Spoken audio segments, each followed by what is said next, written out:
नमस्कार। आप सबका हमारे चैनल ज्ञान द ट्रेजर पर स्वागत है। इस वीडियो में हम आपको ये बताने जा रहे हैं कि कलयुग में ऐसा कौन सा महाकाव्य है जिसका जो अंत है वो भगवान श्री कृष्ण ने स्वयं लिखा हो। मैं कलयुग की बात कर रहा हूँ। बड़ा ही विख्यात महाकाव्य है और कहते हैं कि जब हम उसका जाप करते हैं या सुनते हैं या पढ़ते हैं तो हमारी सारी मनोकामनाएं भी पूरी होती है। और आप कोई भी स्पिरिचुअल प्रोडक्ट omja.com या shivago.com से प्राप्त कर सकते हैं। जेन्युइन, ऑथेंटिक, लैब सर्टिफाइड और साथ में अभिमंत्रित भी यदि आप चाहें तो चलिए हम आपको बताते हैं। उस महाकाव्य का नाम है गीत गोविंद और महाकवि का नाम है जयदेव। इसका मैं इतिहास थोड़ा सा बता देता हूं कि भगवान श्री कृष्ण ने किस अवस्था में और कब लिखा।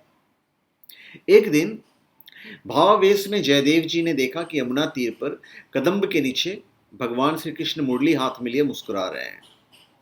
बस यहीं से गीत गोविंद काव्य की नींव पड़ी, आरंभ हुआ।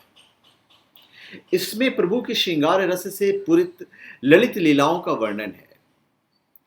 श्री गीत गोविंद साहित्य जगत में एक अनुपम कृति है। गीत गोविंद वैष्णव संप्रदाय में अत्यधिक आदृत है। अतः 13वीं शताब्दी के मध्य से ही श्री जगन्नाथ मंदिर में से नित्य सेवा के रूप में अंगीकार किया जाता रहा है। अब एक दिन की बात है, श्री जयदेव जी गीत गोविंद की एक कविता लिख रहे थे, परंतु पूरी नहीं हो पा रही थी। तो उनकी जो अर्धांगिनी थी, पत्नी थी, पद्मावती जी कहती हैं कि देव, स्नान का समय हो गया है, अब लिखना बंद करके आप स्नान कर रहे हैं तो ठीक हो। जयदेव जी कहते ठीक है, मुझे एक्चुअली में समझ में नहीं आ रहा है कि मैं जहां तक लिखा हूं उसके आगे मैं क्या लिखूं।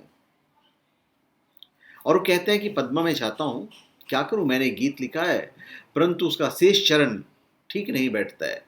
और वो सुनाते भी हैं। क्या सुनाते हैं? अस्थल कमल गंजनम मम हृदय रंजनम जनि तरती रंग पराभागम भन मृस्वानी करवानी चरणद्रयम सरस लस दल कत करागम। उसके बाद कहते हैं अस्मर्गल खंडनम मम सीरसी मंडनम। इसके बाद क्या लिखूं, कुछ निश्चय नहीं कर पा रहा हूं। पद्मावती जी कहती हैं कि इसमें घबराने की कौन सी बात है, आप स्नान से आ जाइए, गंगा स्नान से, और शेष चरण लिख लीजिएगा या स्नान कर लीजिए, उसके बाद आप लिखिएगा। और वो बोलते ठीक है, ऐसा ही करता हूँ। और फिर ग्रंथ को और कलम दवात को उठाकर बोलते हैं कि रख दो, मैं स्नान करके आता हूँ फिर लिखूंगा। और जयदेव जी इतना कहकर स्नान करने चले गए।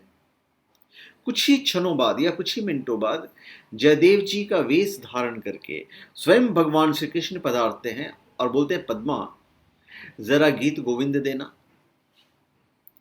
पद्मावती ने विस्मित होकर पूछा कि आप स्नान करने गए थे और बीच से कैसे लौट आए? तो महामायावी भगवान श्री कृष्ण कहते हैं, रास्ते में अंतिम चरण याद आ गया, इसी से लौट आया। पद्मावती ने ग्रंथ और कलम दवात ला दिए और जयदेव वेशधारी भगवान ने आगे की जो लाइन है वो उन्होंने लिख डाली, देही में पद पलव मुदारम। ये लिखकर कविता की पूर्ति कर दी। तदंतर पद्मावती से जल मंगाकर स्नान किया और पूजा आदि से निवृत्त होकर भगवान के निवेदन किया हुआ पद्मावती के हाथ से बना भोजन पाकर पलंग पर लेट गए और पद्मावती पत्तल में बचा हुआ प्रसाद पाने लगी। इतने में ही स्नान करके जयदेव जी लौट आ जाते हैं, ओरिजिनल वाले।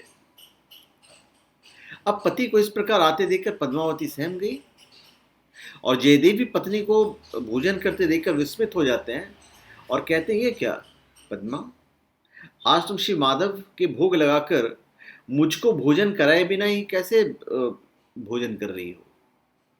तुम्हारा ऐसा आचरण तो मैंने कभी देखा ही नहीं। पद्मावती कहती हैं, आप ये क्या कह रहे हैं? आप कविता का शेष चरण लिखने के लिए रास्ते से लौट आए थे। कविता की पूर्ति करने के बाद आप अभी अभी तो स्नान पूजन करके भोजन करके आप लेटे थे। इतनी देर से मैं आपको नहाए हुए से आते कैसे देख रही हूं? जयदेव जी जाकर देखते हैं पलंग पर कोई नहीं लेटा हुआ है, और वे समझ जाते हैं कि आज अवश्य ही यह भक्त वत्सल की कृपा हुई है, कृष्ण की कृपा हुई है। फिर कहते हैं, अच्छा पद्मा लाओ तो देखें कविता की पूर्ति कैसे हुई। पद्मावती ग्रंथ ले आई। जयदेव जी ने देखकर मन ही मन कहा, यही तो मेरे मन में था, पर मैं संकोचवश लिख नहीं रहा था। फिर वे दोनों हाथ उठाकर रोते रोते पुकारने लगे, हे कृष्ण, हे कृष्ण नंद नंदन, हे राधा वल्लभ, हे वज्रांगन राधव, हे गोकुल रत्न, करुणा सिंधु, हे गोपाल, हे प्राण प्रिय, आज किस अपराध से इस किंकर को त्याग कर आपने केवल पद्मा का मनोरथ पूरा किया? मतलब पद्मा को उन्होंने दर्शन दिए। वो प्रसाद जो भगवान श्री कृष्ण ने ग्रहण किया, वो प्रसाद पद्मावती को मिला।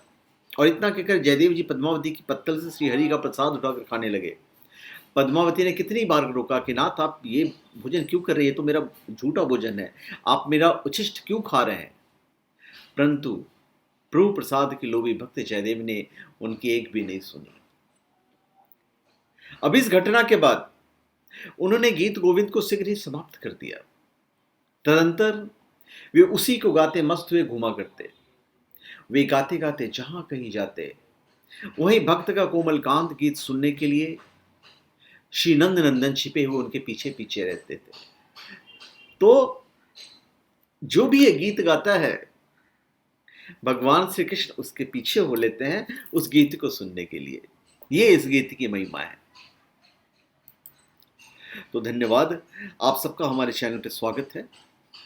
आप हमारे चैनल पर सब्सक्राइब करें और अपने कमेंट दीजिए। धन्यवाद।